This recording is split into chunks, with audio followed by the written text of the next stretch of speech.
Radical Truth is a podcast produced by TBLI Group and hosted by Robert Rubinstein. TBLI is making the financial system work for all. Our podcasts cover the wide range of ESG and impact investing topics. What it is, why is it booming, is it really helping, is impact regenerative in nature, how will climate change impact investments.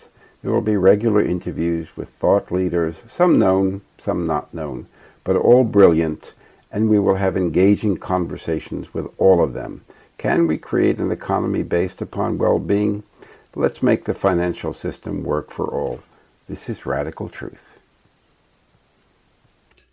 TBLI Radical Truth, the first mental health impact fund. Joshua Haynes on Nurture Capital and why 65% of startups fail. Welcome to the TBLI Radical Truth podcast, where we feature pioneers redefining the purpose of capital. For 25 years, TBLI Group has been the world's leading ESG and impact investing network. Why Radical Truth is different? Most finance podcasts protect the industry. Radical Truth interrogates it. Unfiltered conversations with the founders, fund managers, and system changers actually moving capital toward a livable future and calling out the impact washing that isn't. No sponsors, no pretending. What if 65% of startup failures had nothing to do with product or market and everything to do with unhealed founders? In this episode, host Robert Rubinstein, founder of TBLI Group, sits down with Joshua Haynes, co-founding partner of Masawa, one of the world's first mental health impact investment funds. With co-founder Sabine Flachet, Joshua is pioneering Nurture Capital, a fund architecture with a 4x carry cap, 10% of carry shared with founders, 50% of carry tied to impact, and coaching and therapy paid from the management fee. We explore why 65% of early-stage startups really fail, what Nurture Capital changes in due diligence and founder support. Portfolio wins, 5 Lies, Quan, Scion Games. Why impact funds are VC funds with an impact sticker. What every investor can do this week. Real experience, no greenwashing. For anyone serious about the history, present, and future of impact investing, this episode is essential listening. Now let's get started. This is Radical Truth. Good morning from our studio in Amsterdam.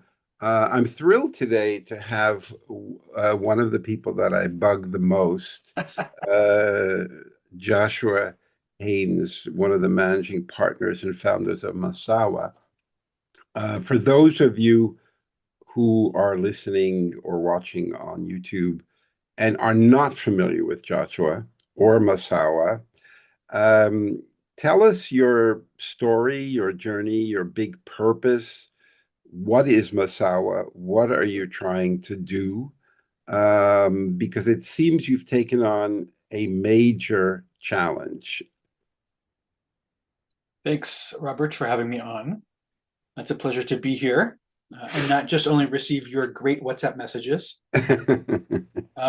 So Joshua Haynes, as you mentioned, I'm one of the co-founding partners of Masawa. Masawa, in essence, is a mental health impact investment fund. And so we're investing in early stage companies that are improving mental health, human flourishing.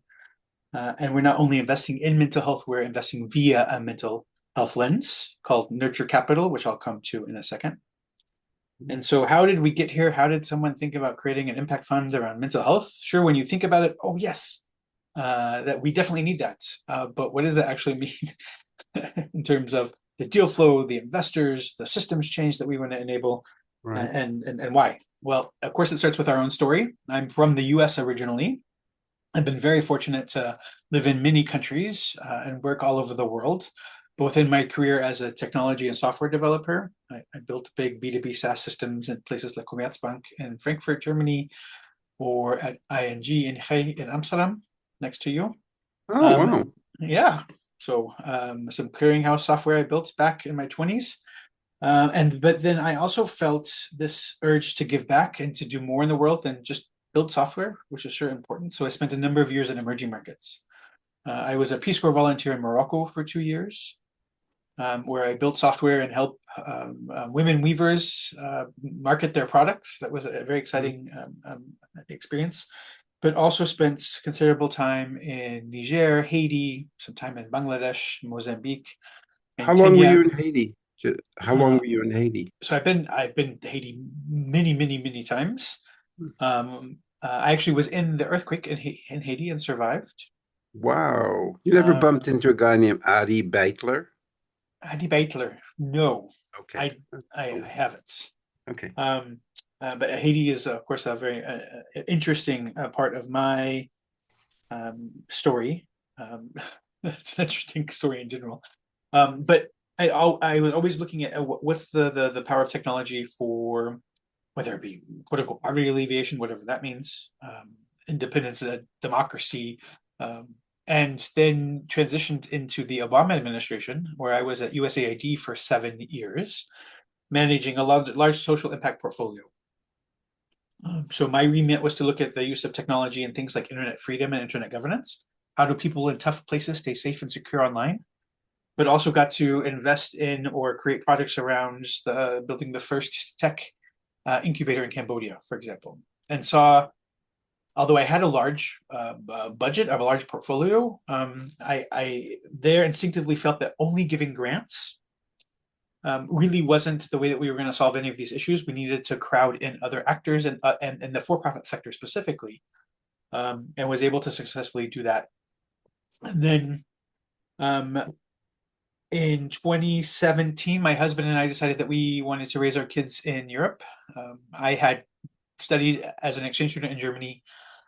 In high school, I had studied in Germany. Berlin has always called me from since when I was also a little kid. And then so we moved to Berlin now almost 9 years ago. And when Hmm. we moved, when I left the government, we moved to Berlin. I frankly had my own mental health breakdown. It was the first time I had space where I wasn't trying to prove to somebody else that I was important.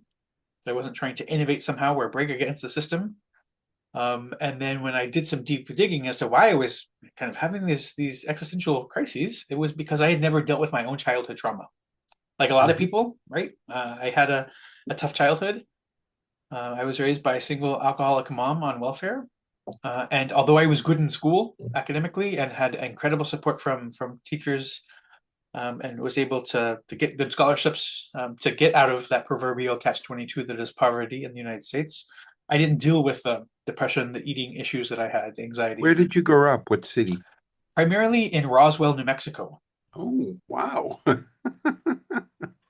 It happened. Yeah, the UFO landed in or crashed in 1947. Um, actually, on July 7th, which is today. How ironic. Wow. Okay. Okay. Good planning. And good planning indeed. Um, but I went to high school in Texas.